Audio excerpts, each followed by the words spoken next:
Welcome to Sleepy History Nook. Tonight, we are going back to a world where the night was not something people conquered with switches, screens, or glowing clocks.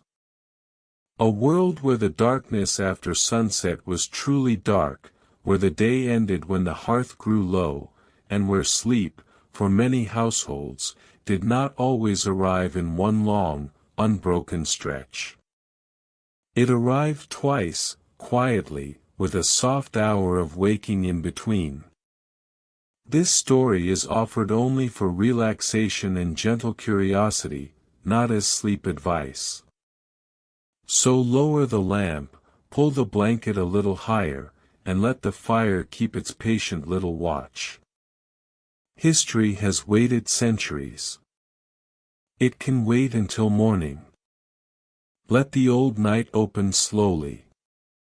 Nothing here needs to hurry tonight. Rest easy now. Before we can wander into the two sleeps, we have to remember what the night once was. Not the night of a modern city, with its yellow street lamps and its glowing signs, its steady hum of engines and refrigerators, its blinking little dots on chargers that never quite go dark. Not even the night of a modern village, with its porch lights and its distant highway glow smudging the horizon. We are going further back than that. We are going into a night where the darkness was not something a switch could interrupt. Imagine, for a moment, a village at the close of an ordinary autumn day. The sun has been sinking for what seems like a very long time. The last cart has creaked home, the wheels still muttering to themselves as they roll into the yard. A woman in a heavy wool apron latches the gate behind them. In the fields beyond, the shapes of harvested rows fade slowly into a soft gray. The trees at the edge of the common ground are already only outlines. Somewhere in the distance a dog barks once, thinks better of it, and lies back down. The bells from the parish church count out a slow, familiar tune, and then, as if satisfied, fall quiet. Inside the houses, small tasks tidy themselves up. Pots are set aside. Wooden bowls are stacked. A child is coaxed away from the hearth and pointed toward the wash basin. Someone is grumbling gently about muddy boots. There is a smell of wood smoke and something a little like onions, a little like grain. In one corner, a bit of cheese cools on a wooden board. On the windowsill, a rushlight is burning already, its thin flame trembling in the small draft that always seems to live in the wall. This is what a pre-industrial night looks like as it begins. The world does not so much end as slowly draw itself in. Now imagine the light. If you live tonight in a place where you can turn a lamp on with a fingertip, it can be easy to forget how much labor once went into a single candle. In many villages, the everyday light after sunset was not really a candle at all. It was a rushlight. A rushlight was made from the pithy stem of a common marsh rush, peeled carefully, dipped in melted fat, and let to harden. Held in a little iron holder that clamped at an angle across a wooden base, it burned with a thin, pale flame that hardly reached beyond the person carrying it. Its glow was enough to see a doorway, or a bowl, or the face across the table. It was not enough to read a book. It was not enough to see the roof. For those who could afford them, tallow candles were a step up. Made from animal fat, poured or dipped again and again around a wick, tallow candles gave a warmer light. They also gave a certain smell, a soft mutton or beef smell, that clung to the room and to your clothing. In a farmhouse where a candle was a small luxury, the candle was often only lit for one task at a time. Someone was mending a torn hem. Someone was counting eggs. Someone was writing a short note in a ledger. When the task was done, the candle was pinched out and the light returned to the hearth. Wealthier households might have beeswax candles. Beeswax burned cleaner, brighter, and with a gentle sweetness, and beeswax candles were expensive enough that they lived in special holders and were saved for special evenings. In some homes, wax candles came out for a guest, for a birthday, for the eve of a feast day. They were an event. When one was placed on the table, people leaned toward its light in a slightly ceremonial way, as if the light itself had been invited. Beyond that, oil lamps of many small kinds sat on shelves and by beds. A tiny clay lamp, no bigger than the palm of a hand, could hold a little olive oil or fish oil, with a scrap of wick trailing from a pinched lip. Its flame was steady if the wick was trimmed, and it gave off a light that pooled on the near surfaces and let the far corners of the room stay in soft shadow. In a country cottage, most of the rooms simply remained unlit. The bright places were tiny islands. Windows helped a little. In a great many homes, the windows were small. They were often high and narrow, set to keep out cold and wind rather than to let in the world. In poorer homes, the window might be closed by nothing more than an oiled cloth or a scrap of horn pressed thin enough to let in a milky grayness by day. In wealthier homes, glass was making its slow, expensive appearance, but even then, it was often diamond-leaded or bottle glass that turned the outside world into shimmering, indistinct shapes. When the sun went down, the shutters closed, and the shutters were often serious pieces of wood. They latched with iron. They kept out weather. They kept out sight. Then there was the moon. Before electric light, the moon was not decorative. The moon was a working part of everyday life. On a night when the moon was full and the sky was clear, a person could walk down a familiar country lane and see the ruts and the puddles and the low stone walls almost as if by day.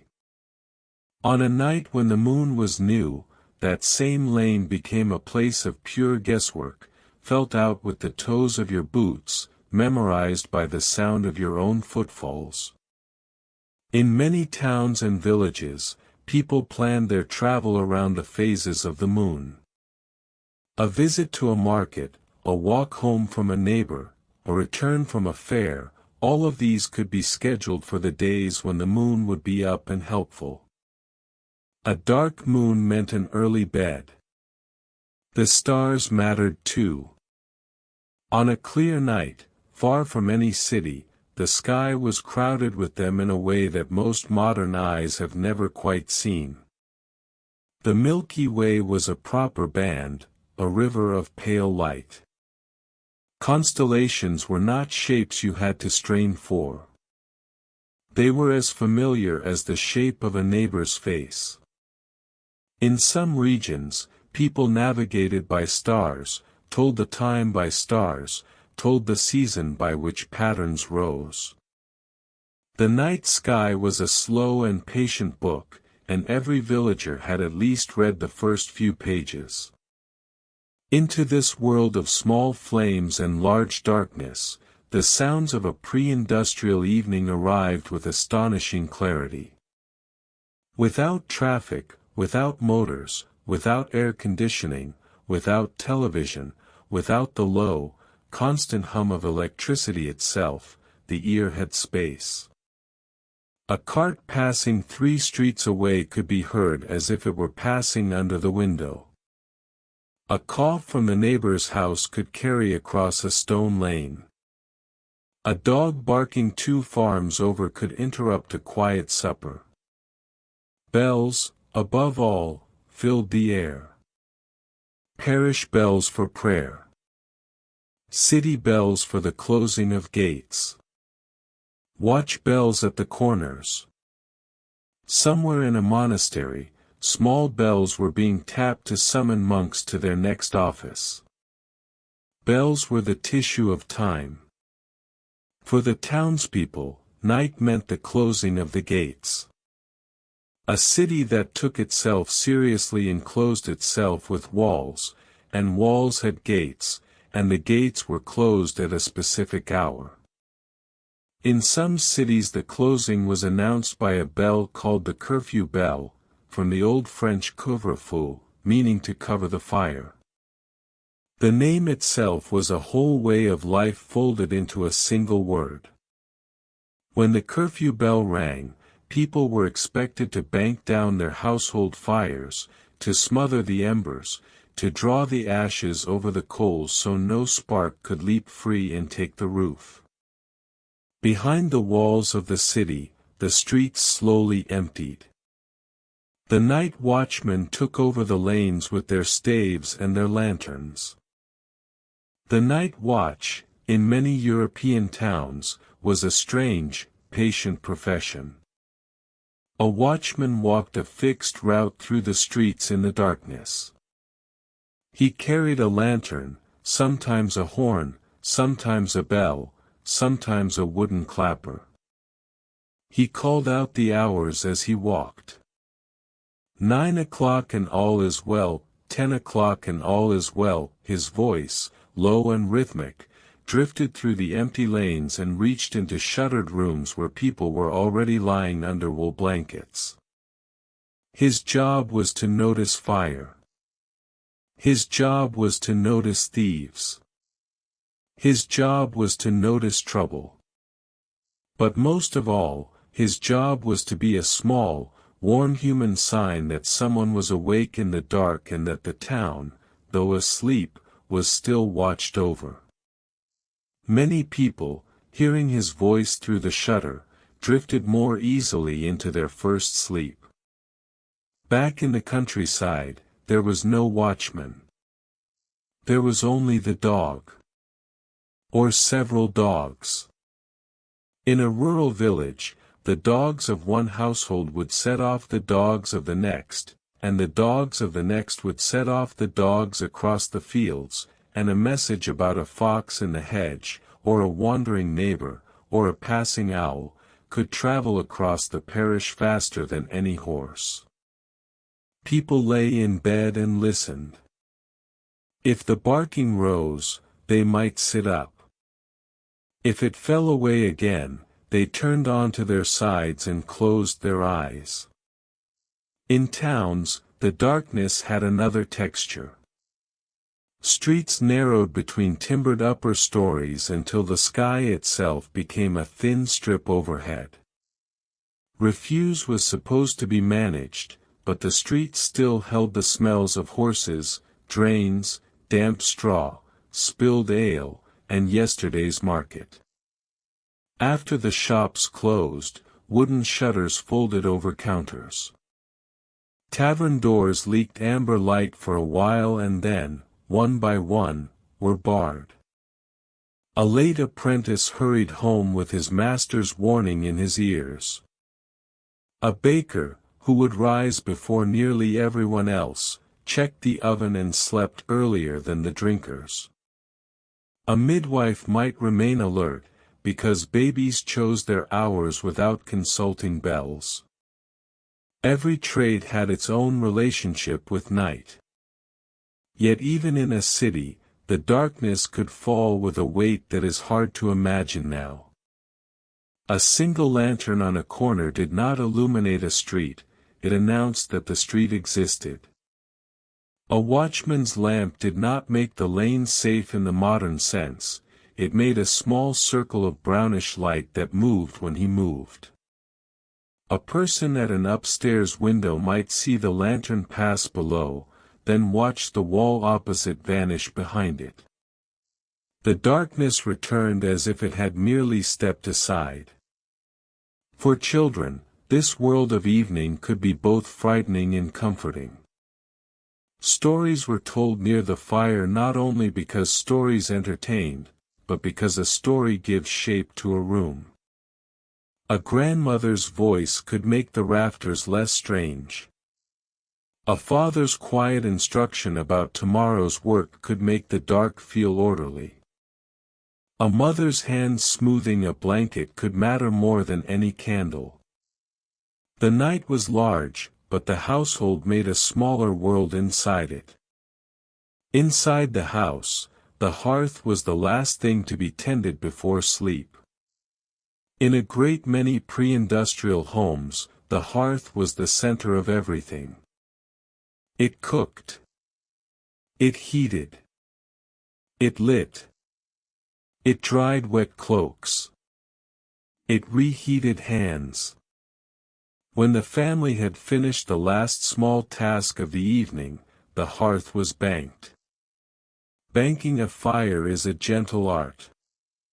You do not put a fire out, because a fire that is out has to be started again in the morning with tinder, with steel, with flint, with luck, and starting a fire from cold is a job no one wants to do at dawn on a frozen day.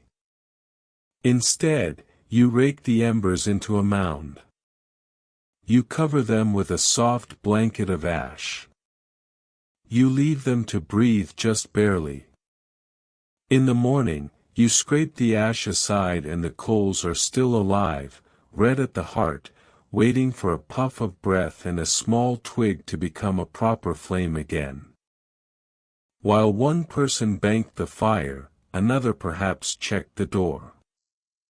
The door was often a simple piece of thick wood held shut by a wooden latch, sometimes reinforced by an iron bolt, sometimes by a heavy oak beam laid across two brackets. A bolted door was a small ceremony that said the day was truly done. In the barn, a similar door was closed. The animals inside made their small, patient noises. A cow shifted. A goat huffed. A hen clucked once and settled. In some village houses, the animals were not in a separate barn at all but lived at one end of the same long room, separated from the family only by a low wooden partition. On winter nights, their warmth rose gently into the sleeping space, and their breathing became part of the soundscape of the household. Then came the beds. In the earliest and simplest form, a bed was a heap of straw on the floor, kept off the packed earth by a wooden board or two, covered with a coarse cloth. In a slightly better home, a straw mattress rested on a low wooden frame, its rustling sound almost like the sound of the field it had come from. In a still better home, ropes woven crosswise on a wooden bed frame supported a proper stuffed mattress, plumped up with straw, chaff, wool, or, for the fortunate, feathers.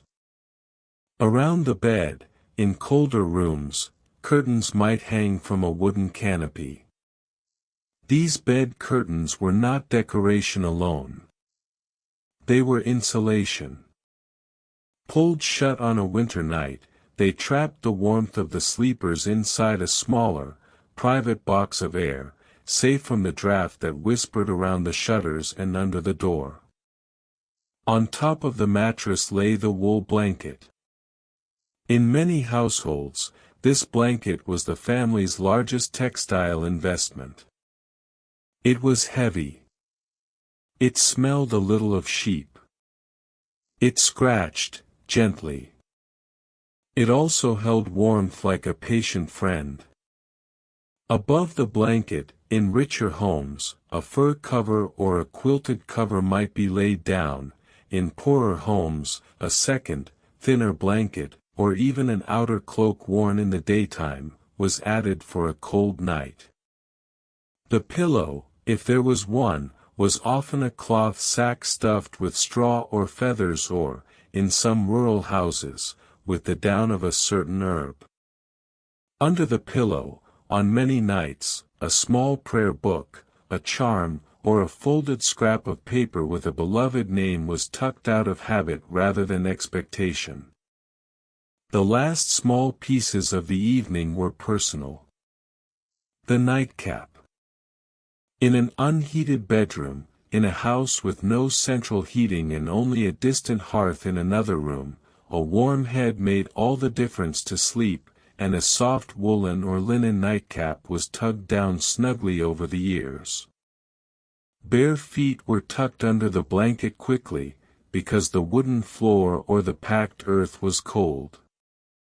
Sometimes a warming pan was used, a long-handled brass pan filled with hot embers and slid between the sheets to take off the sharpest cold. Someone said a prayer.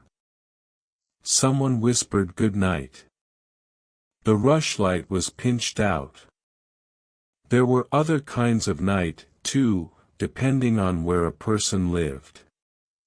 In a monastery, the darkness was divided by prayer. Monks did not simply go to bed and wait for dawn. Their hours were arranged around offices, bells, psalms, and the long habit of waking when the rest of the world was asleep. In a great house, servants slept lightly because someone might need them. In an inn, the night was crowded with strangers, horses, dripping cloaks, and the murmur of people who had not yet decided whether they trusted one another. On a ship, sleep came in watches, fitted between ropes, sails, wind, and the captain's call. But in an ordinary cottage, where the evidence is quieter and the stories are harder to see, the night was shaped by the same small forces again and again: darkness, fuel, cold, work, and habit. Fuel especially mattered. A modern person may think of warmth as a setting on a wall, but in this world warmth was something you carried, chopped, stacked, guarded, and counted. Firewood had to be gathered or bought. Peat had to be cut and dried. Charcoal had to be burned slowly in covered mounds. Even in a wooded place, wood was not free in the way a casual walk under trees might suggest. There were rites to gather fallen branches, rules about cutting, disputes about common land, and the simple fact that every stick put on the fire tonight would not be there tomorrow. A household that stayed awake late for no reason was spending tomorrow's warmth. So bedtime was not only a matter of feeling sleepy. It was an economic decision, a seasonal decision, a practical surrender to the structure of the world.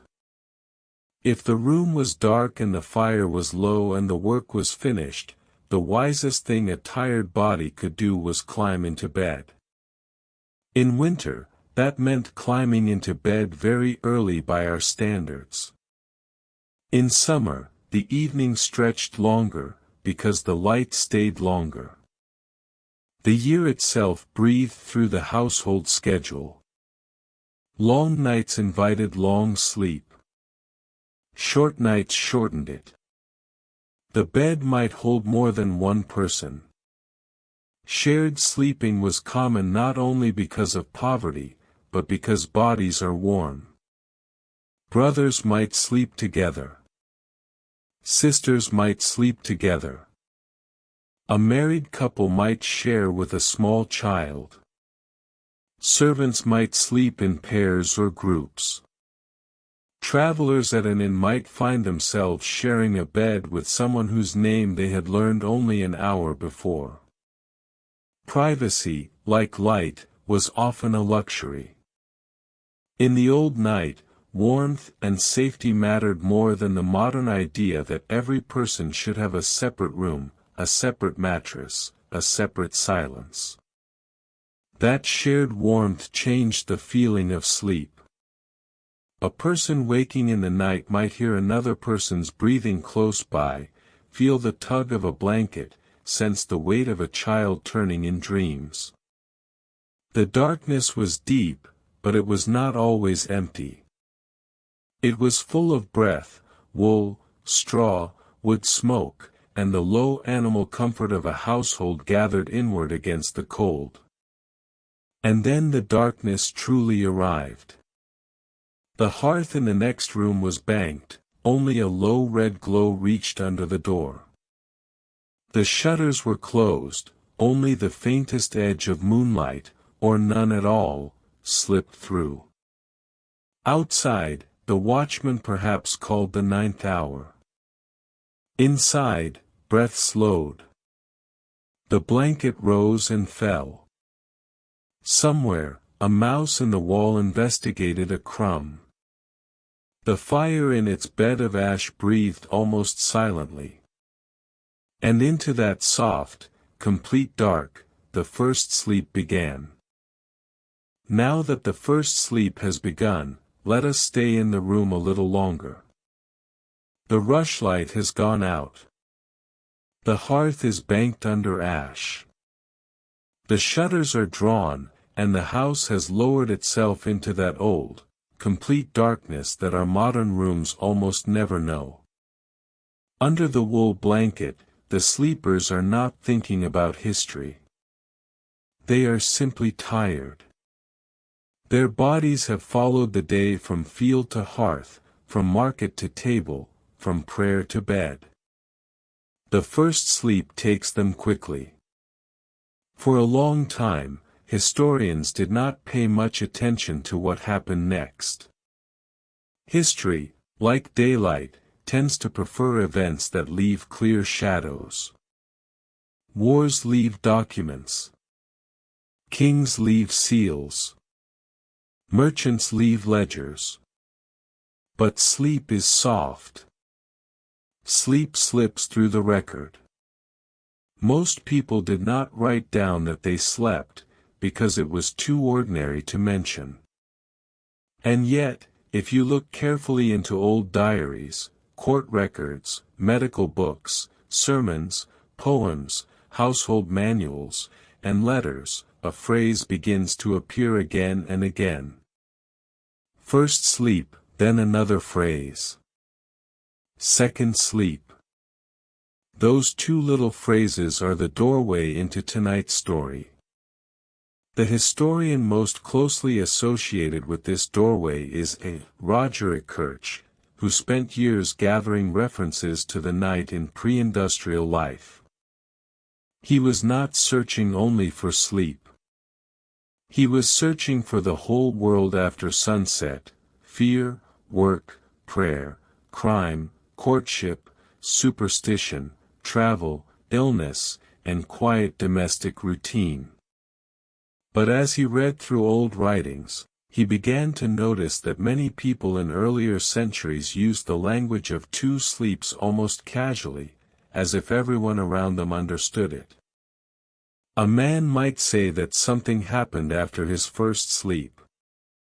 A woman might remember waking before her second sleep. A doctor might advise a patient what to do between the first and the second. A writer might place a scene in that interval and not explain it at all. The phrase was not treated like a strange custom. It was treated like a familiar part of the night. This is one of the reasons the evidence is so interesting. When people explain a custom, it may be because the custom is unusual. When they do not explain it, it may be because the custom is ordinary. In the older sources, first sleep and second sleep often appear that way, quietly, almost in passing, tucked into the folds of everyday language. Picture a physician in the 16th century writing advice for a patient. He does not say, "If you happen to wake in the middle of the night," which would be unusual. He speaks of the time after the first sleep as if it is an expected hour. Picture a court record in which a witness remembers a noise heard after first sleep. The witness is not trying to describe a scientific sleep pattern. The witness is simply telling when the noise occurred. To the people listening, that timing means something. In English, the phrases were plain: first sleep, second sleep. In French sources, historians find similar language, such as premier psalm, the first sleep, and sometimes the beautiful word dorval, a kind of sleep-waking, a drowsy interval between sleeping and waking. In Italian, there are echoes of primo sonno, the first sleep. In Latin texts, phrases appear that locate events in the first portion of sleep or in the deep middle of the night. The words vary, but the shape beneath them feels similar: night divided not only by clocks, but by the body's own soft rhythm. We should be careful here. It would be too neat to say that everyone before electric light slept in exactly 2 parts. Human sleep has never been that tidy. A mother with a baby did not sleep like a monk. A sailor on watch did not sleep like a farmer.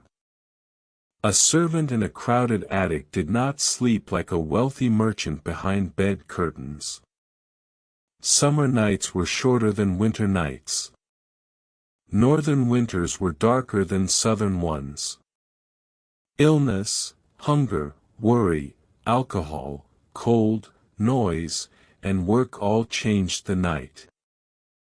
So the safest way to say it is this: in many pre-industrial households, especially in parts of Europe where the written evidence is strongest, sleep often seems to have been imagined and experienced in 2 main stretches. A first sleep began not long after the household went to bed. A period of quiet waking followed. Then came the second sleep, carrying the sleeper toward dawn. Let us return to our room and feel how that might have worked.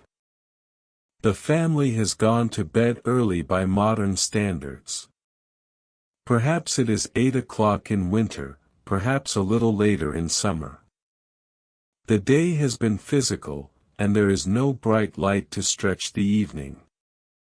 No one is scrolling in bed. No electric bulb is holding back the dark. The hearth is low. The body understands that the day is finished. So the first sleep comes with a certain heaviness. It is sometimes called dead sleep in older descriptions, not because it is frightening, but because it is deep. The first sleep is the plunge. The body goes down into it the way a stone settles to the bottom of a pond. For a few hours, the house is deeply quiet. Outside, the moon may move across the roof. Frost may form on the window shutter. A watchman may call the hour in a town. A cow may shift in the byre. The sleepers do not hear much of it. They have entered the first sleep, and the first sleep, in many old descriptions, seems to be the sleep of recovery. It answers the labor of the day. Then, somewhere near the middle of the night, the household begins to stir. Not all at once. Not dramatically. A person simply opens their eyes. The room is still dark. The fire is still low. The world outside is not morning, it is not even close. Yet the person is awake, and the waking is not necessarily alarming. In our own time, waking in the middle of the night often comes with a little stab of worry. How long have I been awake? How many hours until morning? Will I be tired tomorrow? But in the older pattern, this waking may have been part of the expected architecture of the night. It was a room inside the night, a small chamber between 2 larger chambers of sleep. The interval might last an hour. Sometimes less. Sometimes more. The timing was not mechanical. In winter, with 14 or 15 hours of darkness, there was enough night to hold 2 sleeps with room between them. In summer, the pattern may have compressed or faded. Latitude mattered. Weather mattered. Work mattered. But in the long dark months, the old night had space. A person in that interval might remain in bed. They might pull the blanket higher and lie quietly beside another sleeping body, letting the mind drift through images from the first sleep. They might whisper to a spouse. They might say a prayer. They might reach out and touch the edge of the bed curtain to feel whether the draft had worsened. In some homes, someone rose briefly to tend the fire. In another, a parent checked a child. In another, a servant moved silently down a cold stair with a small light cupped in one hand. Then, gradually, the second sleep arrived. The second sleep may have felt different. After the first plunge and the quiet waking, the body returned to rest more slowly. The mind had been awake enough to think, but not awake enough to become busy in the modern sense. There were no emails waiting. No glowing clock accusing the room. No traffic forecast. No morning commute in the mechanical form we know. There was only the dark, the blanket, the coals, the breathing of the house, and the knowledge that dawn was still some distance away. When the second sleep came, it carried people toward morning. Some older references call it the morning sleep. It may have been lighter, threaded with dreams. It may have been the sleep from which a rooster, a bell, a servant, or the first pale wash of light could more easily wake a person. If the first sleep belonged to the body, the second sleep perhaps belonged more to dreams, to half-thoughts, to the slow return from darkness into the duties of the day. Season also shaped how natural the pattern felt. In December, in the north of Europe, darkness could wrap itself around the household for 15 or 16 hours. There was simply too much night to treat all of it as the same thing. People might sleep, wake, pray, talk, tend to something small, and sleep again, not because they had invented a sleep system, but because the sky had given them a long, dark container. In June, by contrast, the evening lingered, the dawn came early, and the same household might live very differently. Haymaking, harvest, travel, and market days pulled people out of bed with less ceremony. The 2 sleeps belonged most naturally to the long night. Class mattered as well. A wealthy household could purchase more light, more privacy, more bedding, and more control over the room. A poor household might have less choice, more people in one space, fewer blankets, more interruptions, and a fire that had to be preserved carefully because fuel was dear. A monk's night might be broken by prayer because the rule of the house required it. A sailor's night might be broken by watch duty. A new mother's night might be broken by a child. So when we say the 2 sleeps, we are not describing identical lives. We are describing a recurring rhythm that appeared inside many different lives, adjusted by work, weather, wealth, age, and responsibility. Even the body itself changed the night.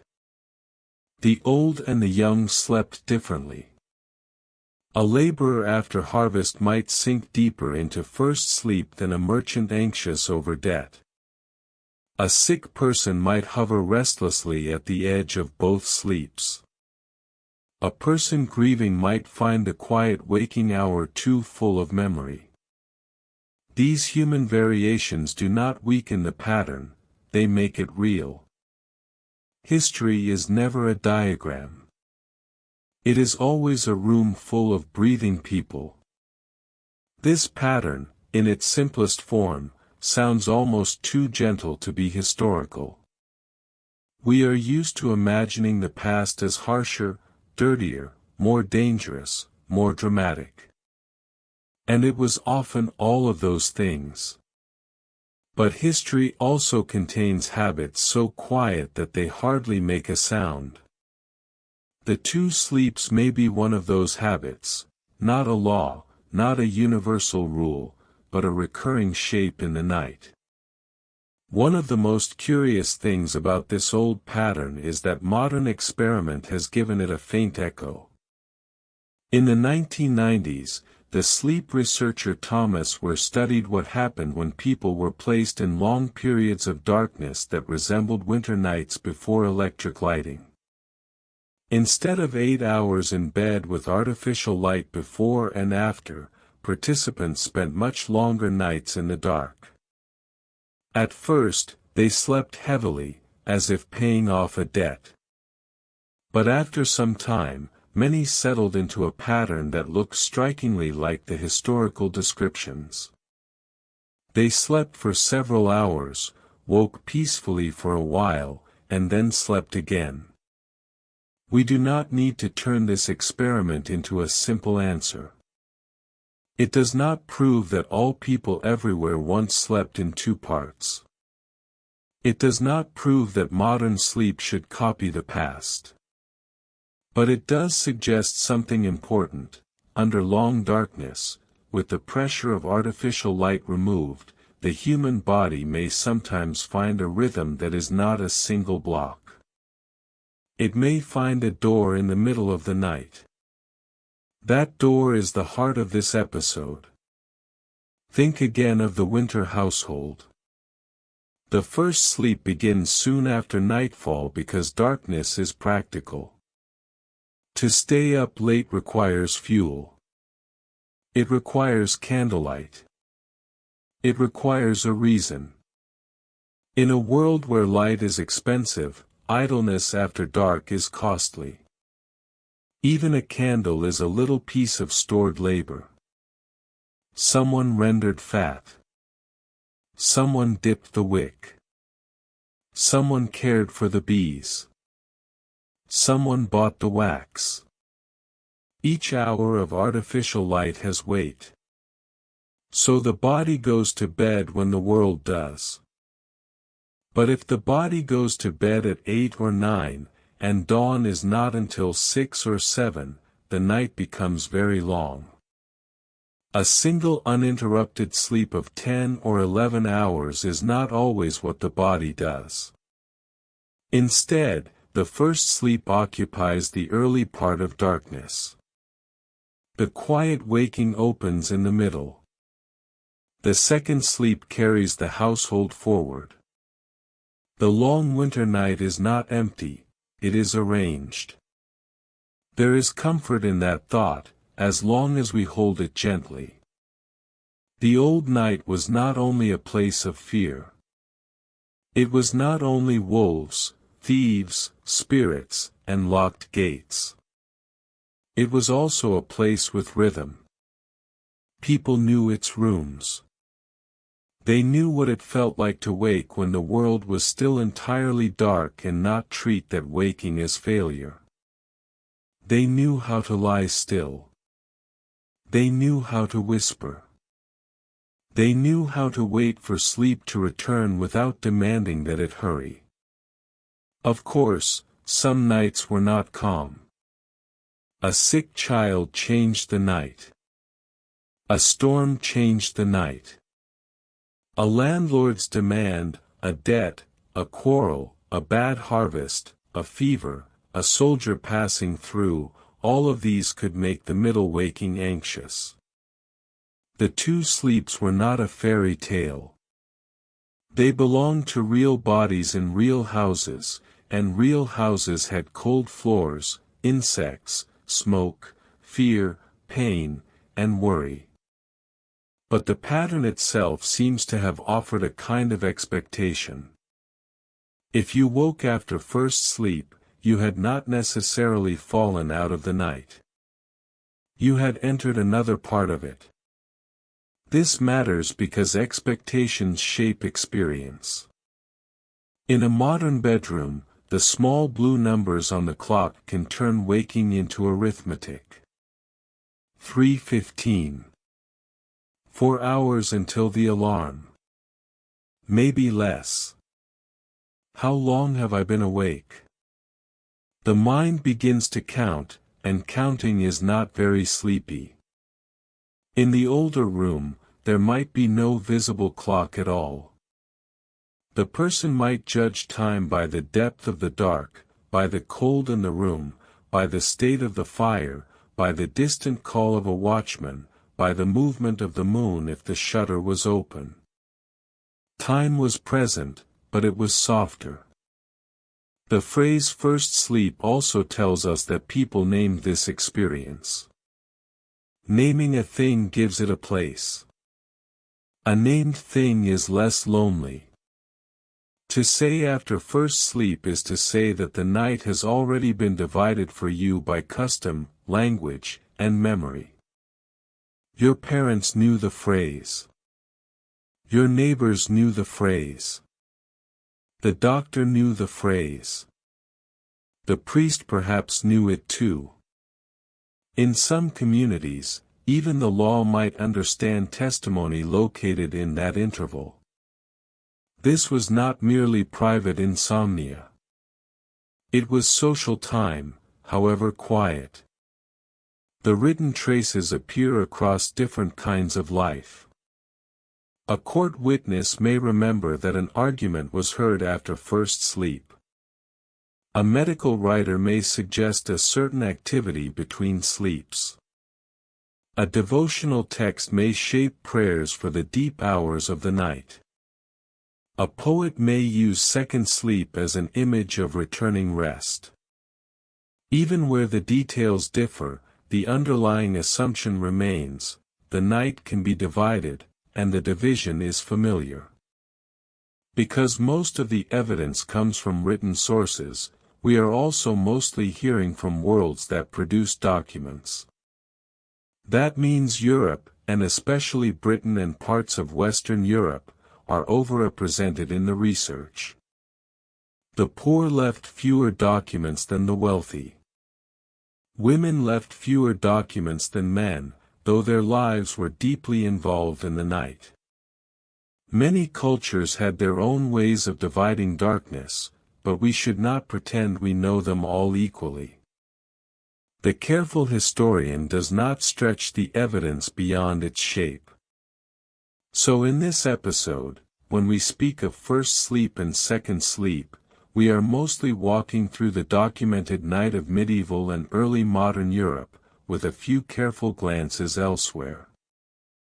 We are not claiming one universal human past. We are looking at one beautiful, half-forgotten pattern that once seems to have been common enough to have ordinary names. And ordinary names are precious. They are the little fossils of daily life. A king's name may survive because a chronicler praised him. A battle may survive because many people died there. But first sleep survives because people used it. They used it the way we say morning, evening, lunchtime, bedtime. It marked a place where human beings often found themselves. There is another reason the two sleeps feel so far away from us. The modern clock has trained us to imagine sleep as a block of efficiency. 8 hours. 7 hours. 6.5. We measure it, compare it, optimize it, and worry over it. But older nights were less exact. People certainly cared about time. Bells, prayers, stars, roosters, and markets all mattered. Yet the average sleeper did not usually lie in bed beneath a glowing set of numbers. The night was sensed rather than audited. A person woke and judged the hour by the cold, the stillness, the moon, the call from the street, the condition of the fire, or simply by a lifetime of bodily habit. This does not mean pre-industrial sleep was better. It was often colder, smokier, noisier, more crowded, and more vulnerable to interruption than sleep in a modern bedroom. Bed bugs, fleas, damp straw, worry over money, fear of fire, illness, and hunger all belonged to the older night. The point is not that the past was more peaceful. The point is subtler. The past had different expectations. Waking in darkness could be ordinary without being ideal. It could be inconvenient without being a crisis. It could be a pause rather than a failure. The language of first and second sleep may also remind us that the night was social even when it was private. If a whole community understands a phrase, then a private experience becomes easier to carry. You are not alone in it. A neighbor knows the hour. A spouse knows it. A doctor knows it. A prayer book may even have words prepared for it. In that sense, the old waking hour had a kind of cultural furniture. It had places to sit. Imagine how different that feels from waking today in a dark room with the rest of the house silent and the mind immediately reaching for a cause. Was it stress? Was it caffeine? Was it the screen? Was something wrong? The older sleeper might have had worries too, but the waking itself did not need to be explained from nothing. It already had a name. It came after the first sleep. It came before the second. Ikircha's work is valuable partly because it restores that name. It does not give us a command to imitate the past. It gives us a window.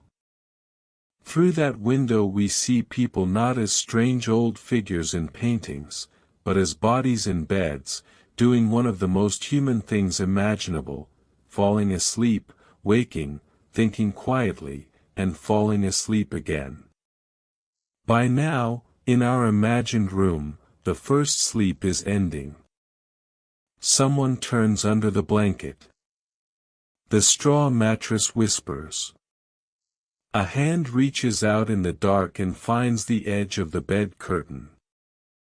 The room is cold enough that the nose feels it first. For a few seconds, the person does not know where they are in the night.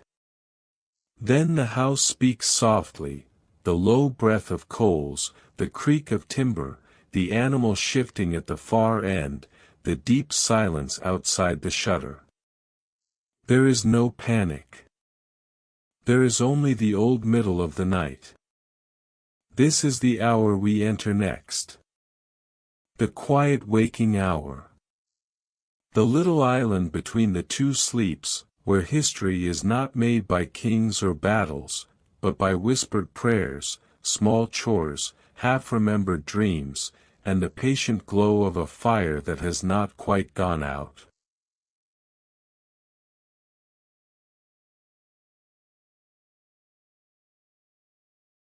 And now we come to the softest room in this old night. The first sleep has done its work. The body has fallen deeply, heavily, into darkness. The first weight of tiredness has been lifted. The back that bent over the field, the hands that washed the bowls, the eyes that strained in candlelight, all of them have gone down into that first deep pool and risen again, not quite awake in the daytime sense, but no longer asleep. It is somewhere near the middle of the night. Not exactly midnight, perhaps. In a pre-industrial house, the hour is rarely known with perfect precision.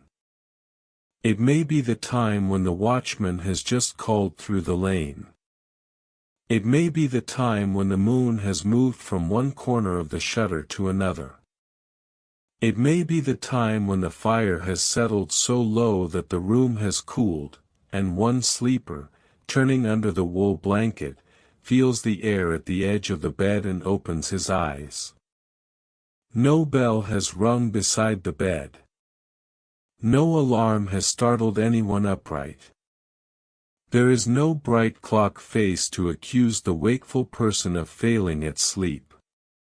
There is simply waking. A person opens their eyes in the dark and lies still. At first, the world is very small. There is the sound of breathing nearby. A husband, a wife, a child, a servant, a visiting cousin, perhaps all in the same room, perhaps more than one in the same bed. The bed frame gives a small wooden click as someone shifts. Straw whispers inside the mattress. Behind the drawn curtains, the air is warmer than the room beyond them, softened by the bodies that have been asleep there for hours. Outside the bed curtains, the floorboards or packed earth wait cold and patient. The wakeful hour between the first sleep and the second sleep was not always treated as a problem. In many households of pre-industrial Europe, according to the old references that historians have gathered, this quiet middle space seems to have been expected. It was part of the night, as natural in its own way as dusk or dawn. People spoke of first sleep and second sleep as if they were landmarks on a familiar road. Between them lay a little valley of wakefulness. And in that valley, the night became intimate. One of the most common things to do was nothing at all. That may sound strange to modern ears, because we often meet wakefulness with worry. We count the remaining hours. We calculate the morning. We listen to our own thoughts sharpen themselves. But in an older night, a person might wake, turn gently onto the other side, and simply rest. The mind, no longer crowded by the duties of the day, wandered through a softer country. A face remembered. A debt considered. A line from a prayer. The shape of a dream still clinging to the inside of the eyelids. Dreams mattered in this hour. In many older traditions, dreams were not treated merely as private little pictures. They could be warnings, comforts, temptations, messages, or puzzles. A dream from the first sleep, arriving before the middle waking, might be carried carefully into thought. Someone might lie there and ask what it meant that a dead mother had appeared beside the well, or that a horse had crossed a frozen river, or that a candle had gone out in a room where no candle had been lit. We do not need to believe as they believed to understand the tenderness of that moment. A person wakes in the dark, with the dream still warm, and studies it like an ember held in both hands. For many, the quiet hour was also a time for prayer. Medieval and early modern devotional life was full of hours, offices, bells, appointed moments when the soul was invited to turn itself toward God. Monks and nuns rose in the night for prayer as part of their ordered lives, but householders also carried a smaller version of that rhythm into their rooms. A prayer could be spoken from memory. A psalm could be murmured. In wealthier or more literate homes, a small book of hours might contain devotions suited to the night, words meant to be read when the house was still and the world seemed thinner. Imagine a woman waking beneath a heavy blanket in a room almost entirely dark. She does not want to wake the child against her side. She does not pull the curtains open. She simply folds her hands beneath the cover and moves her lips without sound. The words are familiar enough that she does not need light. They have been said so often that they seem to say themselves. Outside, the wind presses softly at the shutter. Inside, her prayer passes through the bed curtains and vanishes into the dark rafters. Sometimes the prayer was not so formal. A farmer might wake and think of a cow close to calving, and ask for a safe morning. A mother might think of a son away as an apprentice, sleeping in a different town, under a different roof, and send a small petition into the dark. A servant might think of unpaid wages, a sore wrist, a pair of shoes that would not last the winter. The waking hour made room for worries, but it also gave them a slower shape. They were not yet the clattering worries of daylight. They were low, half-warmed, touched by sleep at both edges. And sometimes, of course, people talked. The conversation of this hour was not the conversation of the table. It was not storytelling with everyone awake, nor bargaining at the market, nor the clear practical speech of morning. It was whispering. A voice near the ear. A question asked into the pillow. Are you awake? Did you hear the dog? Was that the shutter? Did you dream? Have you thought about the rent? Do you think the frost has taken the beans? In small houses where privacy was rare, the middle waking could give a married couple a little narrow bridge of privacy, even with others close by. Behind the bed curtains, under the blanket, a few words could be exchanged that would not be said in full daylight. A plan.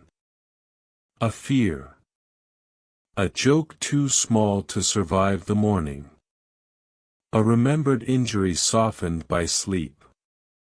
Sometimes intimacy itself belonged to this hour. Some medical writers in early modern Europe even suggested that after the body had rested in the first sleep, this middle interval could be a fitting time for marital closeness. We can mention that gently and pass on, leaving the curtains drawn. In other beds, the whispered talk belonged to siblings, or to children and a parent, or to old people who woke often and kept each other company. A grandmother might know by the sound of a child's breathing that a dream had frightened him. She might reach across the dark and lay one dry hand on his shoulder. There now. It is only night. The cock has not crowed yet. Sleep will come back. The house itself asked for attention in the quiet hour. Fire, most of all. A banked hearth was a living thing, and living things sometimes needed tending. If the room had grown cold, or if a person feared the embers would die before morning, someone might rise from the bed. This was not a dramatic rising. No one threw back the covers with energy. First came the little negotiation with cold. A hand slipped from under the blanket and tested the air. A foot searched for a shoe or a wooden clog. The bed curtain was moved aside just enough for a body to pass through. The room beyond was almost black, but not entirely. Perhaps the hearth still showed a dull red place under the ash. Perhaps a seam of moonlight lay across the floor. Perhaps the rushlight, saved carefully for such moments, was lifted and coaxed into a small flame. The person crossed the room slowly, because every object had its own nighttime place and every shin knew the corner of the stool. At the hearth, the ash was stirred with an iron tool.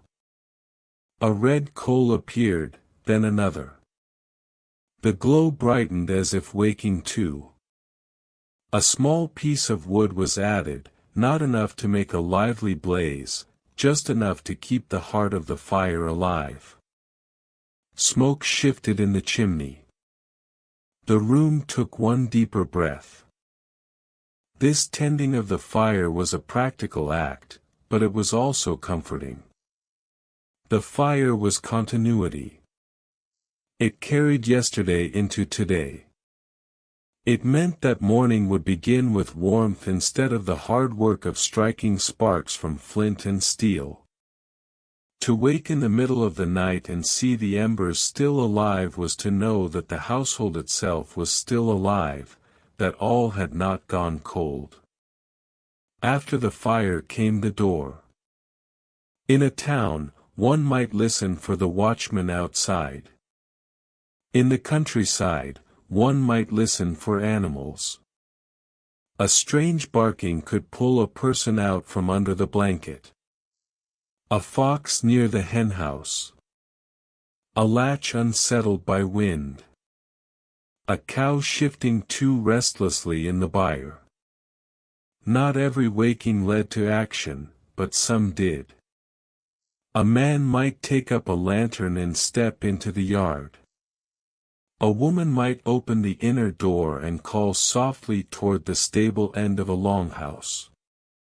The animals answered in small sounds, a horse blowing through its nose, a goat stamping, a hen rearranging herself in straw. The farm at night was not silent. It had a different life. Wooden beams creaked with cold.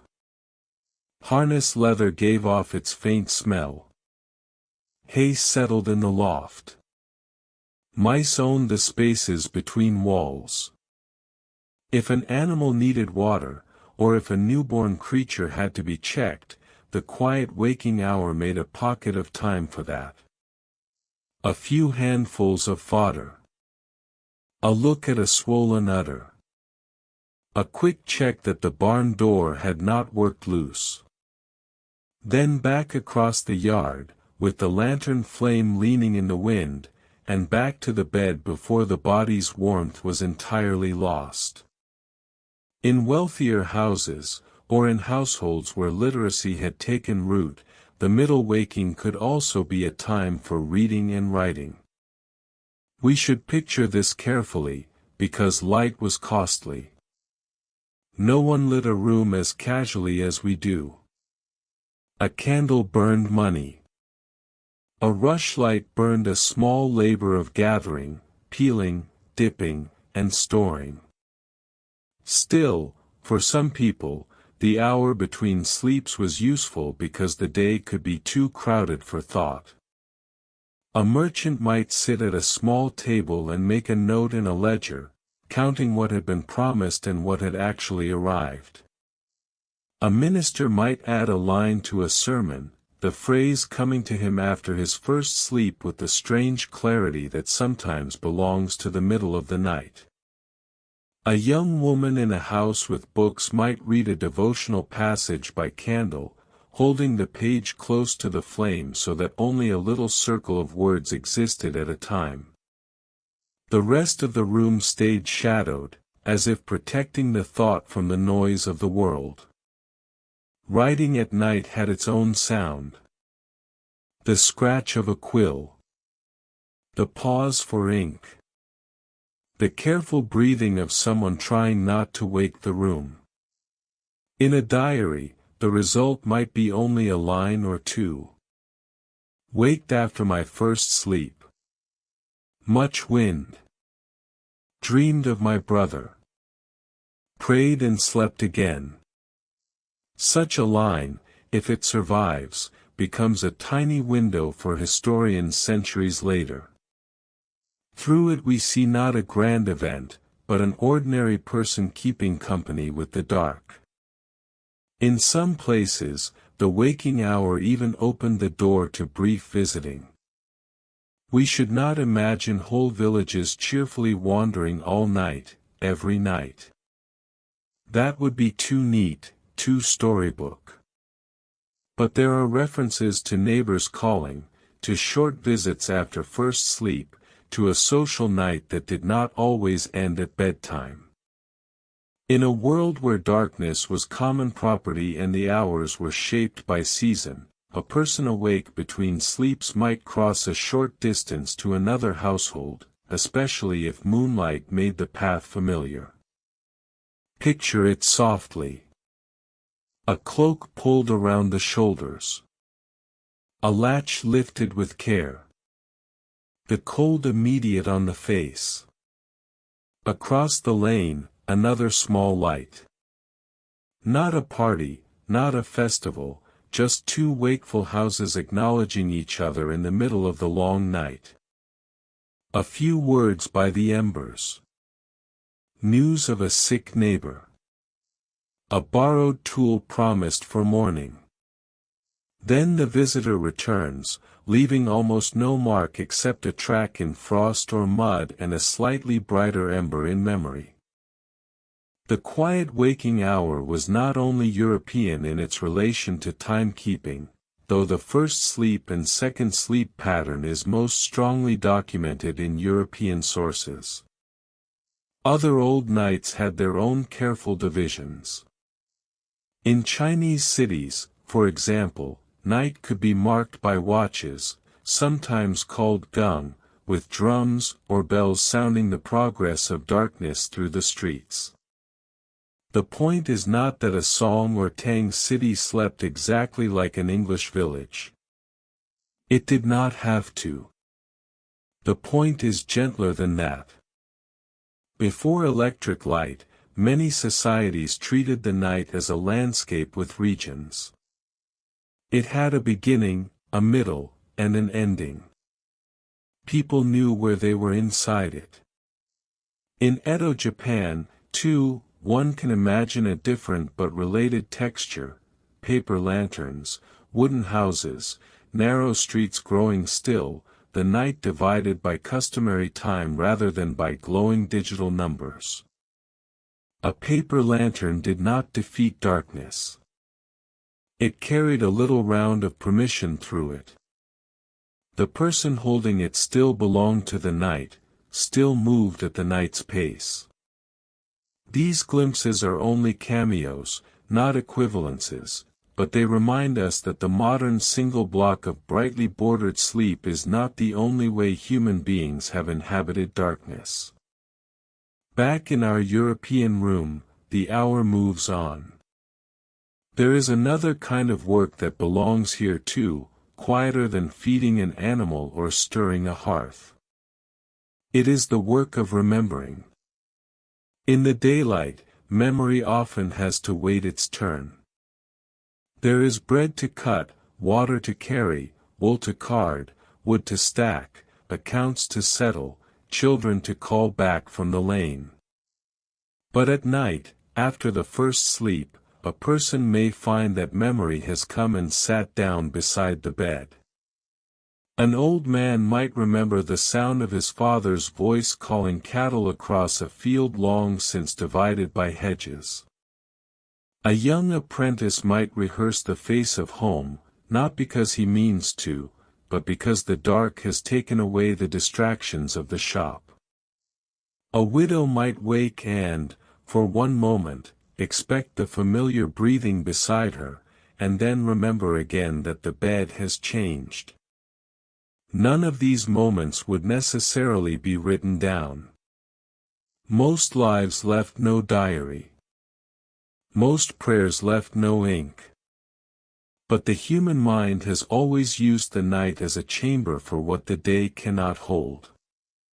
The hour could also be a time for small repairs that were almost too modest to name. A loose tie on a shoe. A torn edge of cloth noticed before bed. A tool set closer to the door for an early departure. A mother might feel for the child's blanket and pull it back over a shoulder. Someone might reach down for the chamber pot, careful and embarrassed even in darkness, then slide it back into its place beneath the bed. Someone might take a drink from a covered cup, the water tasting faintly of wood or pewter. These are not the grand facts of history, but they are history's texture, the little movements by which people kept their bodies comfortable and their households orderly. In a town, the quiet hour had a slightly different edge. The street outside might be stone instead of mud. The sounds might carry between close walls and under overhanging upper stories. A watchman's lantern passed like a slow star at street level. If he called the hour, his voice could make the wakeful listener feel both exposed and protected. Someone else was awake. Someone else had feet on the cold ground. Somewhere nearby, a bakery's oven might be watched through the night, or a servant might rise early enough that his waking overlapped with another person's return to sleep. The city never slept all at once. It breathed in layers. Even so, whether in town or country, the middle waking remained a narrow space. It was not the full freedom of day. It was not the oblivion of sleep. It was a threshold. People did not always fill it with purposeful action.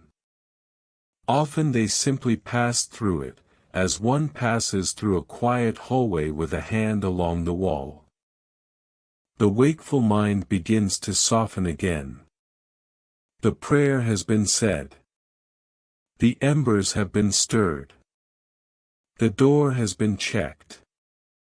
The dream has been turned over and placed somewhere for morning.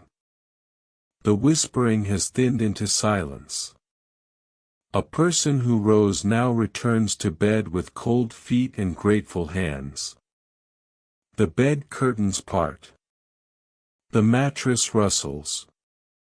Someone already asleep makes a small sound of complaint and then settles. This return to bed was its own ritual. The body had to find warmth again. Feet slid carefully into the heated hollow they had left. The blanket was tucked around the shoulder. The nightcap was pulled lower. If the room was very cold, the sleeper curled toward another body, or toward the memory of warmth. Outside, the watchman might call another hour. In the barn, the animals resumed their slow breathing. In the hearth, the fire accepted its new wood and lowered itself again. The second sleep did not arrive like the first. The first sleep came after the labor of day, with heaviness and surrender. The second sleep came after a clearing. It came when the mind had walked a little path through darkness and found its way back.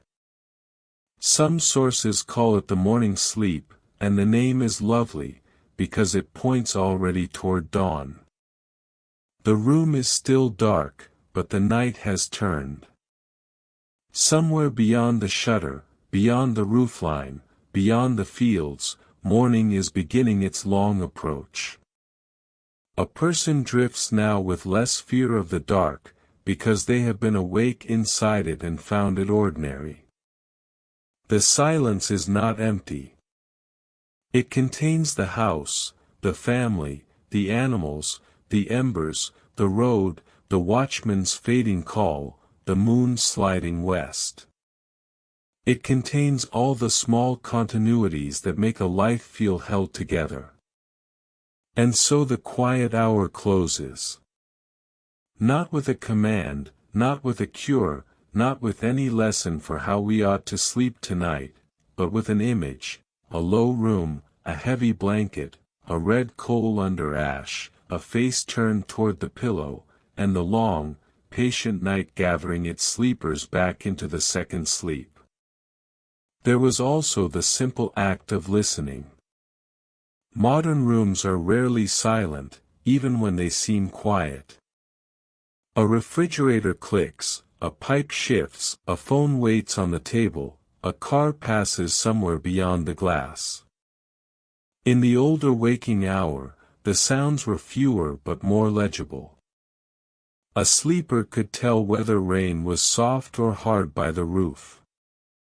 They could tell whether the animal in the byre was merely shifting or truly uneasy. They could hear whether the wind came from the open field or from the lane between houses. The middle of the night trained attention, not through effort, but through the absence of distraction. And sometimes attention itself became prayer.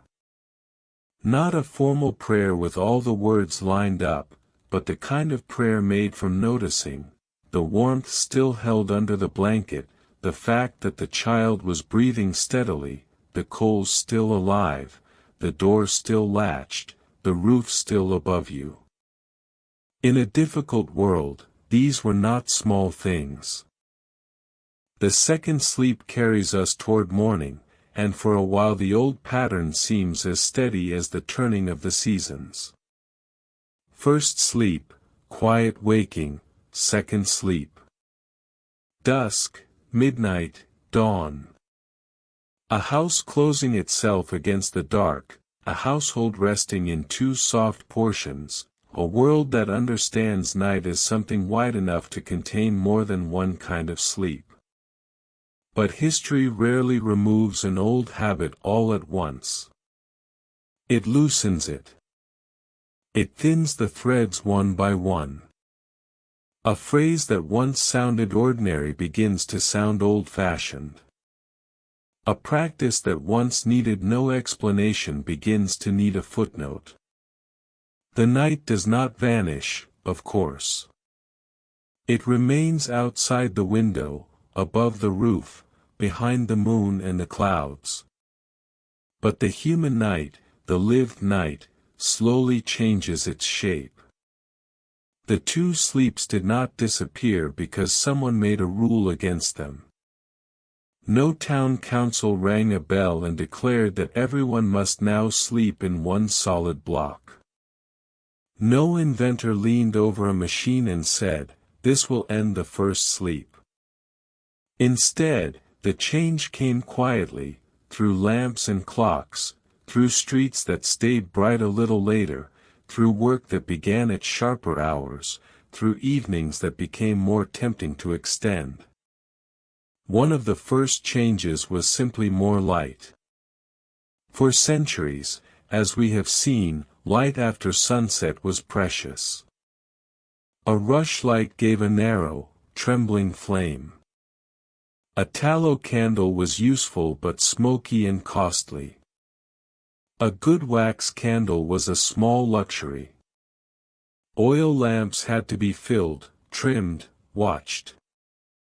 In such a world, darkness was not a failure of technology. It was the ordinary condition of the night. People arranged themselves around it.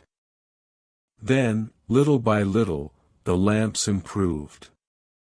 In the 18th century, better oil lamps began to appear in wealthier homes and public places.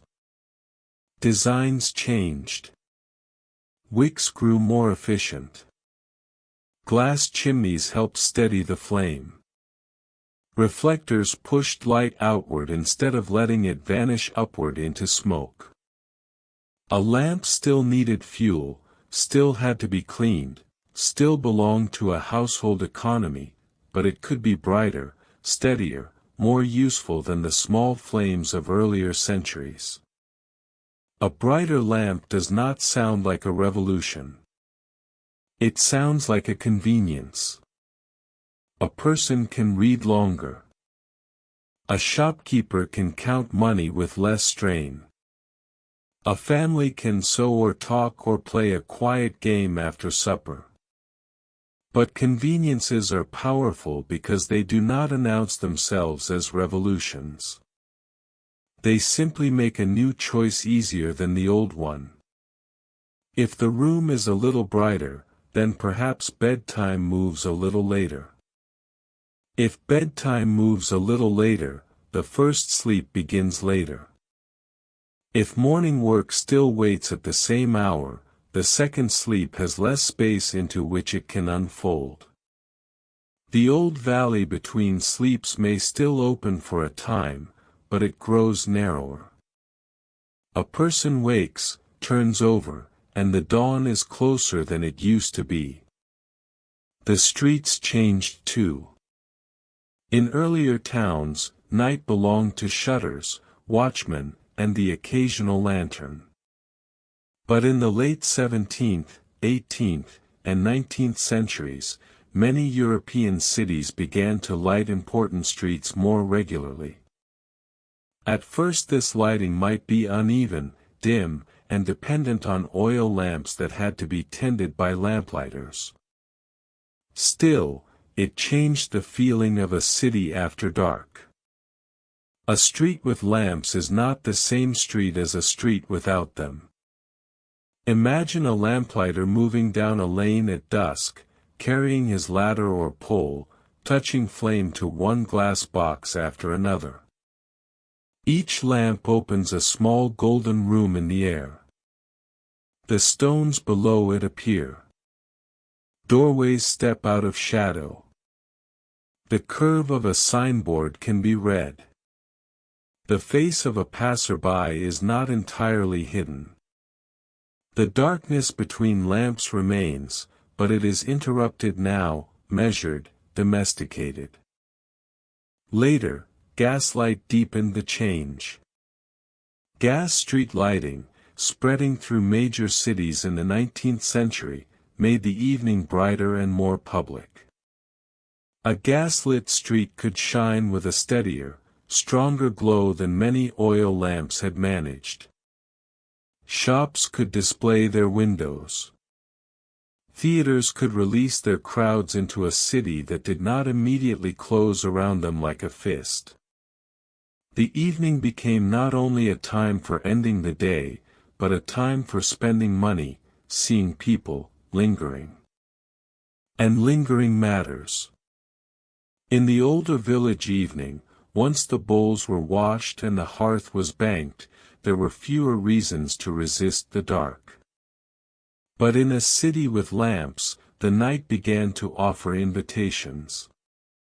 Coffeehouses and chocolate houses in the 17th and 18th centuries gave men, especially, places to gather after sunset, to drink, read newspapers, argue politics, trade rumors, and sit in a glow that was not the family hearth. Taverns had always existed, of course. Festivals and late gatherings had always broken the ordinary rhythm.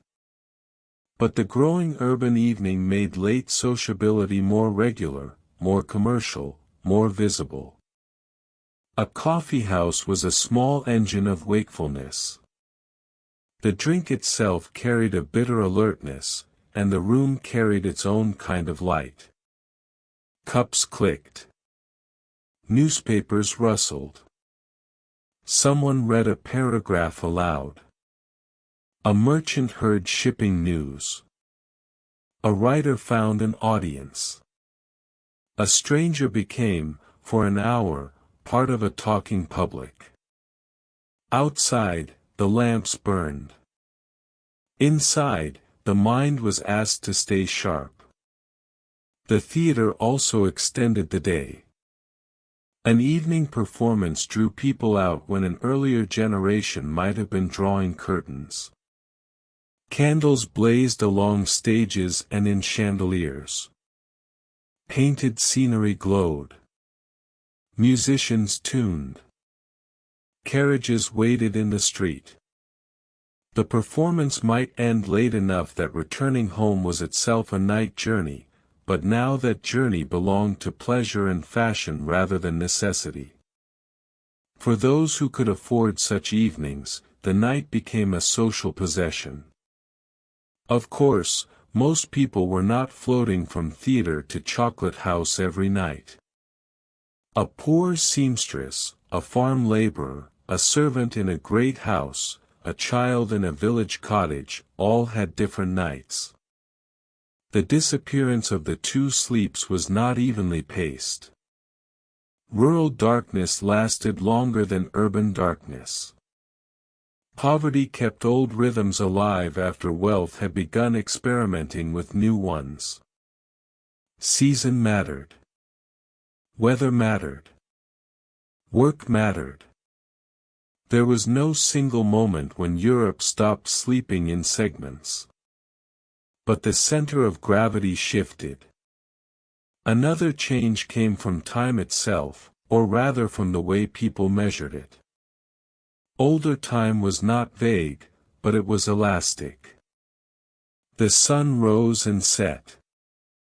Bells marked prayer, curfew, markets, and labor. In many places, people knew time by church bells, by the crowing of cocks, by shadows, by the progress of work, by the feel of light on the wall. Mechanical clocks existed for centuries, but they were not equally present in every house or every pocket. As clocks became more common and more accurate, time hardened. A clock does something subtle to a day. It cuts the day into identical pieces, each minute the same size as the next, whether it is filled with hunger, laughter, cold, or sleep. It makes an appointment possible. It makes lateness visible. It teaches the body that the hour belongs not only to the sun or to the bell tower, but to the face of the clock. This was not all bad. Clocks coordinated life. They helped ships, shops, offices, schools, churches, and factories. They allowed strangers to meet at a promised time. They made complex cities work. But they also made sleep more accountable. A person lying awake in the old middle hour might once have thought, "This is the time between sleeps." A person lying awake beside a clock might think, "It is 3, and I must rise at 6. That is a very different thought. The clock also gave the night a new face. Earlier, a wakeful person might have judged the hour by signs that were soft around the edges, the cooling of the room, the angle of moonlight, the call of a watchman, the feeling that the body had already slept deeply once. A clock placed a number over that feeling. The number could be useful, but it could also be sharp. It made the invisible passage of the night visible in a new way. Think of the difference between waking in darkness and waking under measurement. In one room, the sleeper hears rain and thinks, "The night is not finished." In another room, the sleeper sees the hands pointing to 3 and begins to do arithmetic. 3 hours until the bell. 2 hours if sleep takes long to return. 1 hour lost already. The old quiet hour had certainly contained worries, but the clock could give those worries a stricter frame. This stricter frame spread unevenly, like everything else. A village might still live partly by bell and sunrise. A household might own one clock, kept downstairs and treated almost like furniture with a voice. A worker in a city might hear public clocks from towers and workshops. But as measured time became more common, the night became less of a landscape and more of a schedule. Then came the factory bell. The industrial workday did not invent discipline, and pre-industrial labor could be brutally demanding. But industrial labor gathered people into schedules of a new intensity. Mills, mines, workshops, railways, and later offices required bodies to arrive together, begin together, stop together. The machine did not care whether a person had finished a second sleep. The shift began when the shift began. Picture a worker in an early industrial town. The room is crowded. The air is smoky. The bed may be shared by family members, or even by lodgers using it at different hours. Outside, the city never quite falls silent. There are carts, footsteps, whistles, bells, voices in the alley, the dull pulse of work beginning before dawn. If this worker sleeps, wakes after a few hours, lies awake for a time, and then sleeps again, the old pattern may still be there in the body. But the morning bell is less forgiving than the winter dark. Gradually, a single consolidated sleep became more desirable because it fit the new day. If work begins early and ends late, if the evening is filled with errands, reading, social life, or paid labor, then sleep is pressed into the remaining block. The ideal becomes simple: go to bed, sleep through, wake refreshed, report on time. That ideal may not match everybody, but ideals are strong. They teach people what to expect from themselves. Language followed the habit. This may be one of the most touching clues. Words that people need tend to stay near the hand. Words that no longer fit daily life drift toward the back of the drawer. In earlier sources, historians have found references to first sleep and second sleep, to a first nap and a morning sleep, to related phrases in other European languages. These words did not sound exotic then. They named ordinary landmarks. By the early 20th century, those landmarks had largely faded from everyday English. A modern reader encountering first sleep in an old court record or diary may pause, unsure whether it means a child's first nap, a metaphor, or some private phrase. The old meaning has to be recovered. It has become historical. There is something especially quiet about a vanished phrase. A castle can fall and leave stones. A law can be repealed and leave documents. A battle leaves names carved into memorials. But a phrase like first sleep disappears by being needed less often. One generation says it without thinking. The next understands it but uses it rarely. The next hears it and asks what it means. Then the night has changed. And then, of course, came electric light. The electric bulb did not arrive in one magical evening, and it was not the work of only one person.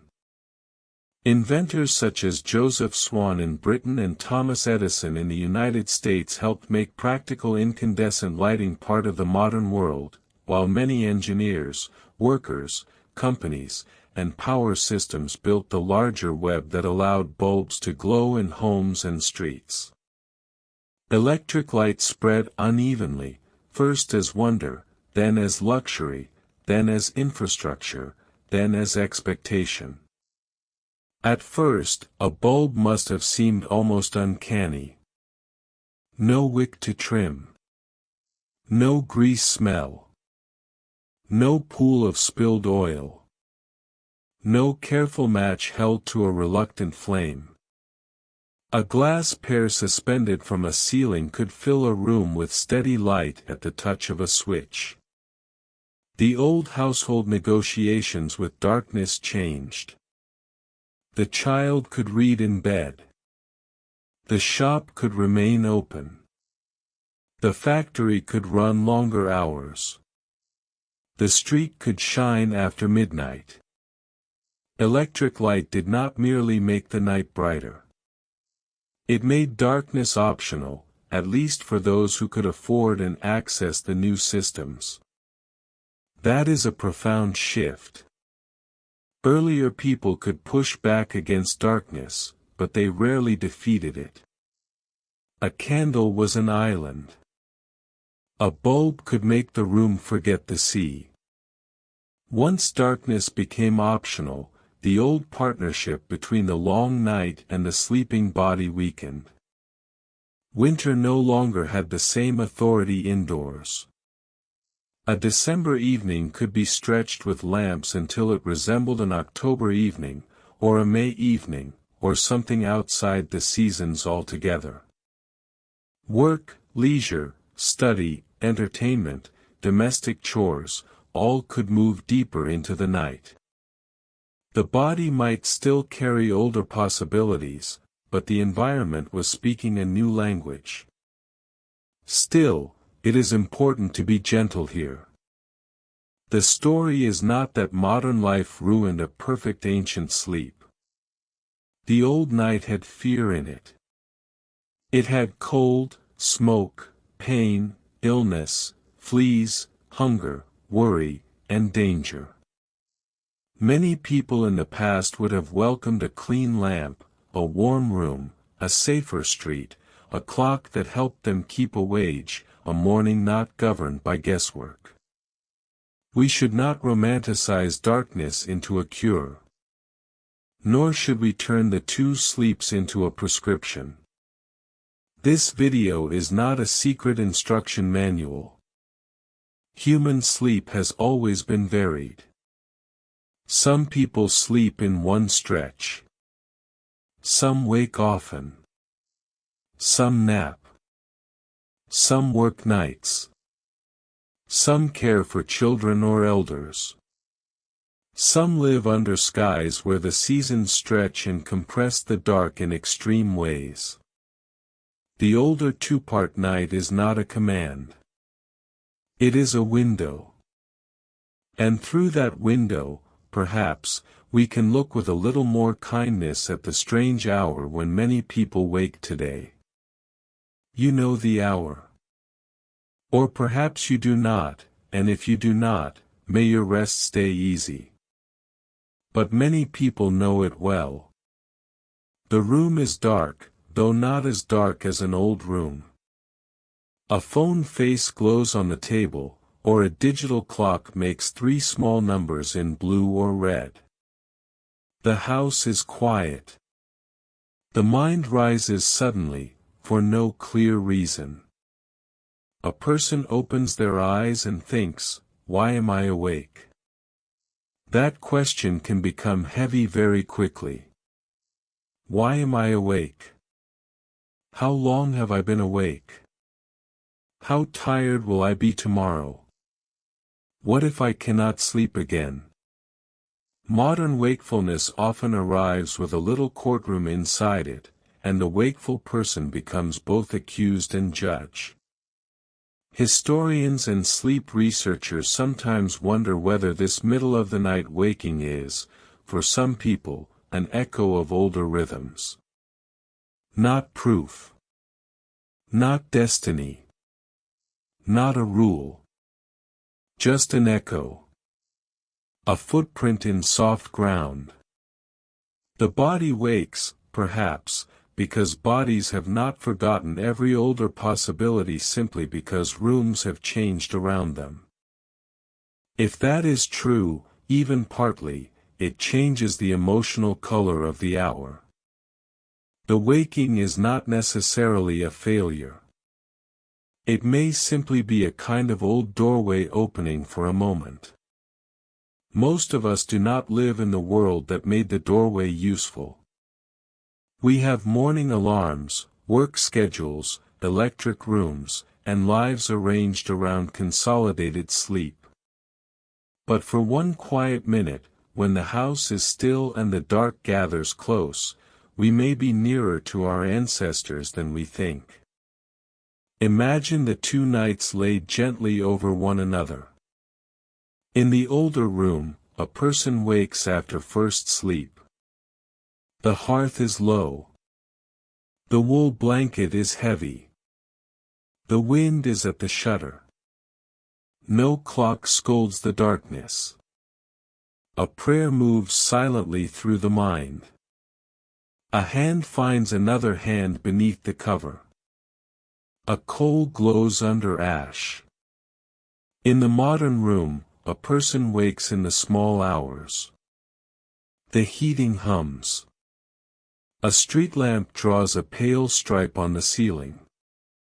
Somewhere a refrigerator clicks. The world is safer in many ways, brighter in many ways, and also more impatient. But beneath all that, the same human body lies in the dark, breathing, remembering, waiting for sleep to return. There is comfort in that continuity. Across centuries, people have woken in the night and listened. They have wondered about tomorrow. They have remembered the dead. They have worried over money, weather, children, work, love, and pain. They have turned dreams over in their minds. They have reached for water. They have shifted closer to warmth. They have waited, and often, after waiting, they have slept again. So as our story settles toward its own end, we can let the old night keep one last image for us. The lamps of the city are still far in the future. The gas mains have not been laid. The factory bell has not yet taught the morning its iron command. The electric bulb has not yet made the ceiling bloom with light. There is only the low house, the banked fire, the shutter, the bed, the breath. The quiet waking hour has passed. The second sleep has gathered everyone in. Outside, the last part of night rests over the fields. Frost, perhaps, silvering the ruts. Or rain, soft on thatch. Or summer air, warm enough that a window cloth stirs gently inward. The moon, if it is there, has moved west. The stars have begun to pale at the edges, though no one inside the room sees it yet. Under the blanket, the sleeper's face is turned toward the pillow. The mind has released its last small thought. The body trusts the dark for a little longer. In the hearth, one coal remains red at the center, covered with ash, keeping its patient secret until morning. And morning will come. It always does in these old rooms.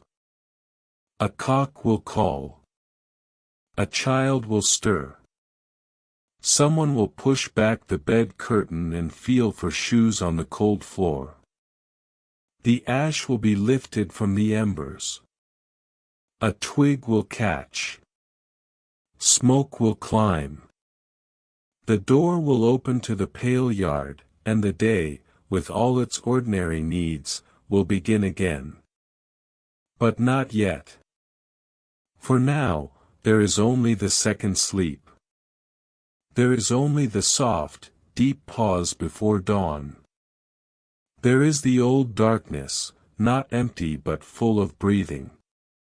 There is the long history of human rest, changing shape, losing words, finding new rooms, and still returning, night after night, to the same simple mercy.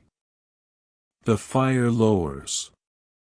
The wind eases. The house is held in quiet.